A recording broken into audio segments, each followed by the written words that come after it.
Dear students, welcome to my channel.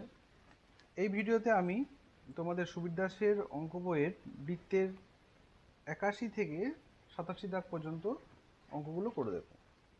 আচ্ছা, 81 দাগে কি বলেছে দেখা যাক। বলেছে একটি বৃত্তের ক্ষেত্রফল এ, ব্যাসার্ধ আর, পরিসীমা সি হলে কোন রিলেশনটা সঠিক এখানে। আচ্ছা, ব্যাসার্ধটা আর বলেছে, তাহলে ক্ষেত্রফল এ সমান কি হবে? পাই আর স্কোয়ার হবে, তোমরা সবাই জানো। পরিসীমা সি সমান কত হবে? 2 পাই আর হবে। তাহলে এখানে কোন রিলেশনটা সঠিক সেটা আমাদের বের করতে হবে। প্রথমে আছে এ আর বাই সি। এ আর সমান বলেছে, এ বাই আর সমান কত? সি বলেছে ওরা। আমরা দেখি এ বাই আর কত হয়। পাই আর স্কোয়ার, এ মানে পাই আর স্কোয়ার, আর নিচে আর থাকলে আর আর কেটে গেলে হয়ে যায় শুধু পাই আর। তাহলে এই রিলেশনটা সঠিক নয়, সি এর সাথে সঠিক আসছে না। বি এর দাগে কি বলেছে? আর সি, এটা এ অপশানে বলেছে। বি অপশানে বলেছে আর সি। আর সি, তাহলে কি হবে? আর গুণ 2 পাই আর সমান সমান 2 পাই আর স্কোয়ার। আর এটা আসলে নাকি 2 এর সমান। তাহলে এটা দেখা যাচ্ছে 2 আর পাই আর স্কোয়ার মানে এ। তাহলে এটা দেখা যাচ্ছে আর সি সমান 2 এর সমান। তাহলে বি রিলেশনটা এখানে চলে আসছে। তাহলে এই বি রিলেশনটাই সঠিক উত্তর। আর সি আর ডি চেক করার কোনো দরকার নেই। আচ্ছা, নেক্সট 82 দাগের অঙ্কে কি আছে। ধরা যাক C1 ও C2 হলো একটি ত্রিভুজের অন্তর্বৃত্ত ও পরিবৃত্ত। আচ্ছা, C1টা অন্তর্বৃত্ত আর C2টা পরিবৃত্ত। ত্রিভুজটির বাহুর দৈর্ঘ্য 3, 4, 5 সেমি হলে C1 বৃত্তের ক্ষেত্রফল আর C2 বৃত্তের ক্ষেত্রফল কত? আচ্ছা, 3, 4, 5 এটা দেখে তোমাকে বুঝতে হবে 5 স্কোয়ার সমান সমান 3 স্কোয়ার প্লাস 4 স্কোয়ার। 25, 3 3 9 আর 4 4 16, আর 9 25। তার মানে এটা সমকোণী ত্রিভুজ। যে সমকোণী ত্রিভুজ হলো, তাহলে আমাকে C1 মানে অন্তর্বৃত্ত, অন্তর্বৃত্তের ব্যাসার্ধ খুঁজতে হবে, আর C2 মানে পরিবৃত্ত, পরিবৃত্তের ব্যাসার্ধ খুঁজতে হবে। আচ্ছা, C2 এর ব্যাসার্ধ খুবই সহজ। এর ব্যাসার্ধ যদি R2 হয়, R2 হবে এই সমকোণী ত্রিভুজ যেটা, যার বাহু 3, 4, 5। বড় কোণটা 5, 5টা হচ্ছে ওর অতিভুজ, অতিভুজের অর্ধেক। 5/2 মানে 2.5। এটা হচ্ছে C2 মানে পরিবৃত্তের ব্যাসার্ধ।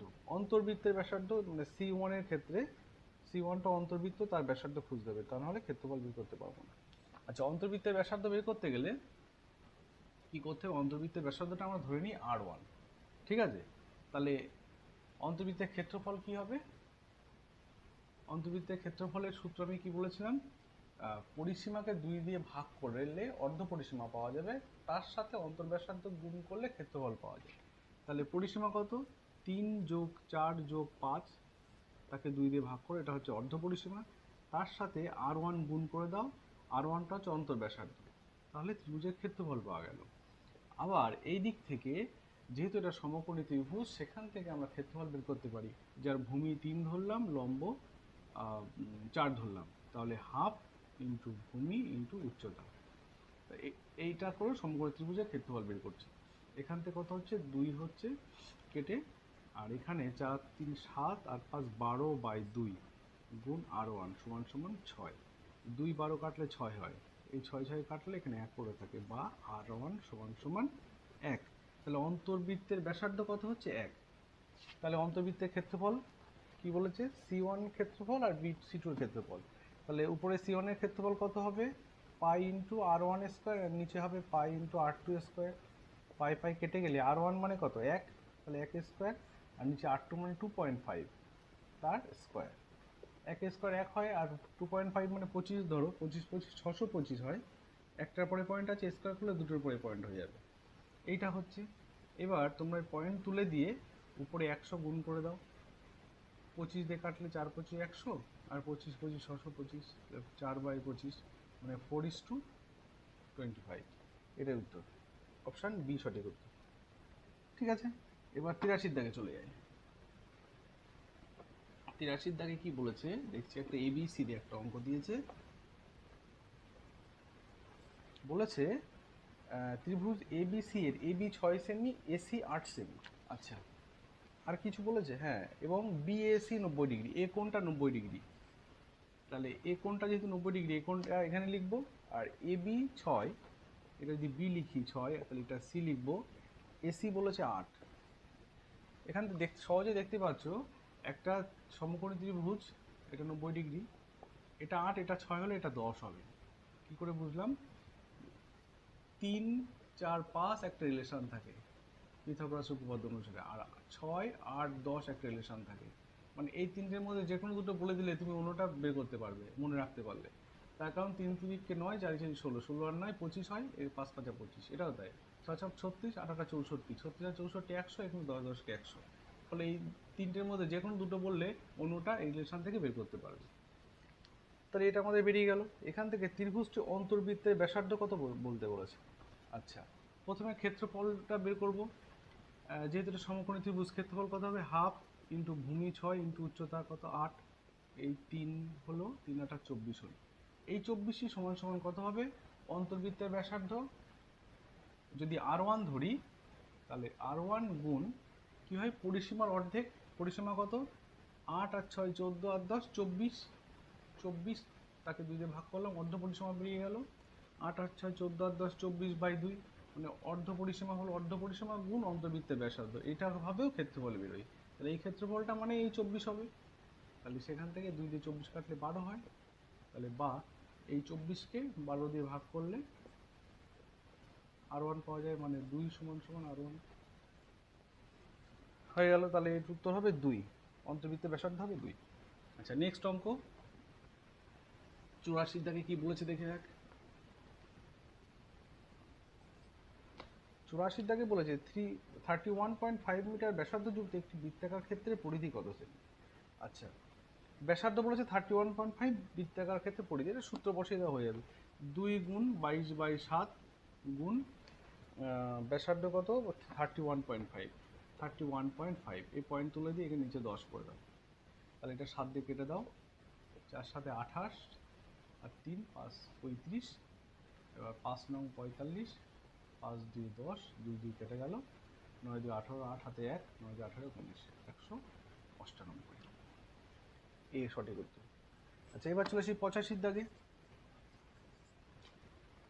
বলেছে কি একটি আয়তক্ষেত্রের দৈর্ঘ্য প্রস্থ যথাক্রমে 12 সেমি ও 5 সেমি। আচ্ছা, হলো এই চারটি কৌণিক বিন্দুগামী বৃত্তের ব্যাসার্ধ কত সেমি। আচ্ছা, এই যে আয়তক্ষেত্র, এই চারটি কৌণিক বিন্দুগামী বৃত্তের ব্যাসার্ধ। আচ্ছা, এই আয়তক্ষেত্রে যেটা কর্ণ হবে সেই কর্ণের অর্ধেক হবে ব্যাসার্ধ। তাহলে কর্ণটা সহজে বের করতে পারবে কত? 12 আর 5 আছে, এটা 12, এটা 5, এটাও একটা রিলেশন। 5, 12 আর 13-র মধ্যে রিলেশন থাকে। 12 12 144 হয়, 5 5 25, 144 আর 25 হয় 169, 169 বর্গমূল করলে হয় 13। তাহলে কর্ণটা কত হবে? কর্ণ সমান সমান 13, তার অর্ধেক করলে আমার ব্যাসার্ধ বেরিয়ে যাবে 6.5। 85 দাগ 6.5। এবার 86 দাগের অঙ্কে চলে আসি। 86 দাগ উপরেই করি। কি বলেছে 86 দাগে?